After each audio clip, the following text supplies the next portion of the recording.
The galactic conclave had ruled the known universe for 11,000 years. 47 species sat beneath the crystalline dome of Station Aurelius, their translucent bodies, scaled hides, and glowing eye clusters all turned toward the central holographic display. Ambassador Vorith of the Keth Dominion, a towering creature of gray stone-like skin and 6 arms, tapped his clawed fingers against the obsidian table. Earth has been given 3 standard cycles to surrender its outer colonies, Vorith announced, his voice translated by the universal relay into a deep mechanical drone. They have refused. Again. Murmurs rippled across the chamber. The humans. Always the humans. They had been discovered only 200 years ago, barely infants by galactic standards. Small. Fragile. Warm-blooded mammals clinging to a single blue rock. Yet they refused every ultimatum, signed no submission treaties, and bent their knee to no one. Ambassador Diana Reyes of Earth sat alone at the far end of the table.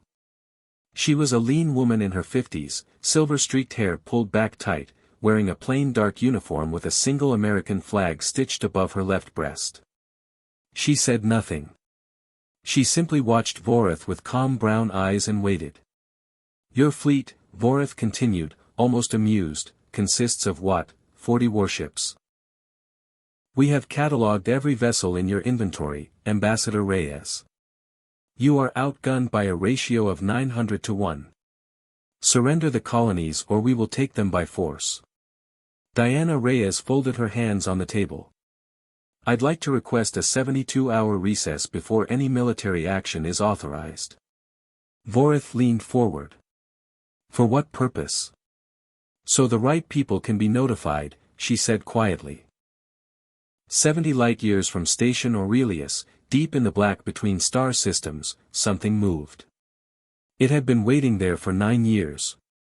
Drifting dark and cold and silent, running 0 active emissions, its hull coated in a thermal dampening skin that made it effectively invisible to every known sensor array in the galaxy. No heat signature. No gravitational anomaly. Nothing. Then Diana Reyes transmitted a single encrypted burst, 14 characters long. The vessel woke up. Inside, Admiral James Kowalski strapped himself into the command chair of the USS Resolute and cracked his knuckles. He was a broad-shouldered man from Milwaukee, Wisconsin, with a jaw like a concrete slab and 26 years of deep space service behind him. Around him, a crew of 4,200 men and women moved to battle stations with quiet, practiced efficiency.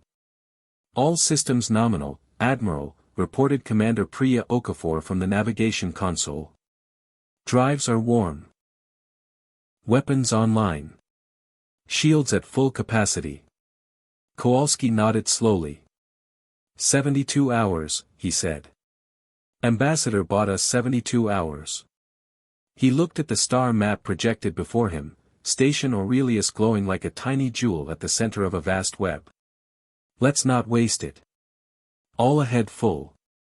Silent running until we're 100,000 kilometers out. Sir. Okafor's fingers flew across the console. And then? Kowalski smiled, the kind of smile a man earns after years of patience. Then we say hello. The Galactic Conclave reconvened exactly 72 hours later. Ambassador Vorith was already at the table when Diana Reyes walked in and took her seat. He studied her expression, still calm.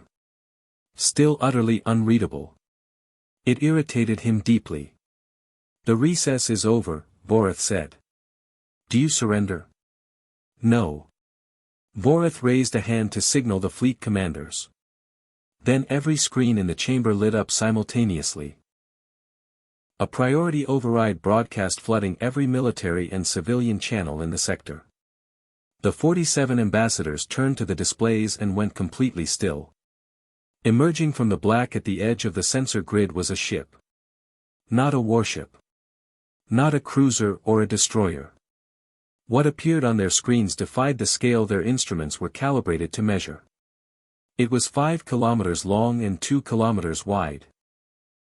A floating continent of reinforced titanium alloy, bristling with railgun batteries, missile arrays, energy lances, and point defense grids stacked 20 layers deep. On its flight deck, visible even at distance, row after row of atmospheric and deep space fighters sat ready for launch. Thousands of them. The USS Resolute, Earth's supercarrier. One ship. Hidden for 9 years. Built in secret beneath the ice shelf of Europa. Admiral Kowalski's voice came through every speaker in the station, flat and professional. This is Admiral James Kowalski, United States Space Command. Ambassador Reyes speaks for Earth. You will extend her full diplomatic respect, or we will have a very different conversation. Your move, Conclave. The chamber was absolutely silent. Voritha's 6 hands were completely still. It took 11 minutes for the Keth Dominion to formally request a recess of their own. Within 3 hours, 4 other species had privately contacted Diana Reyes requesting bilateral talks. By the end of the cycle, Ambassador Vorith himself crossed the chamber floor, slowly, deliberately, and lowered his massive gray head in the closest gesture his species had to a bow. It appears, he said carefully, that Earth has been underestimated. Diana Reyes poured herself a cup of coffee from the thermos she had carried in that morning. She took a slow sip. We usually are, she said. We prefer it that way. 11,000 years of galactic order had shifted in 72 hours. Not with a war. Not with a massacre. With patience, silence, and one ship that the galaxy never knew existed. Out in the black, Admiral Kowalski held his position. The Resolute drifted calm and massive and unhurried. Like a mountain that had decided, finally, to stand up. The galaxy did not forget that day. And it never underestimated Earth again.